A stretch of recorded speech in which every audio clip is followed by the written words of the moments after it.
দরকার। রব্বে করিম বলে একটা কাজ করো, তুমি তোমার ঘরে চলে যাও, যাই নামাজটা বিছাই নাও, যাই নামাজটা বিছাই নাও। এবার বান্দা বলে মওলা আমি যদি ঘরের মধ্যে যাই নামাজ নিয়ে বিছাই তখন আমার মার চোখ কপালে উঠে যাবে, আমার স্ত্রীর চোখ কপালে উঠে যাবে, কারণ তারা জানে আমার মতো বাটপার আর কেউ নাই। এখন আমি যদি এভাবে করি তারা সবাই আমার কাছে কেমন যেন একটা আনইজি লাগছে। রব্বে করিম বলে এটাও তুমি পারবা না? ইয়া রব কেমন যেন আনইজি লাগছে।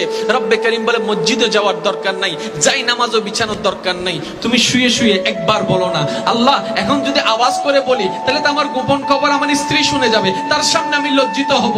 মওলা আমি যদি আওয়াজ করে বলি আমার ভাই শুনে যাবে, আমি তো বেইজ্জত হয়ে যাব।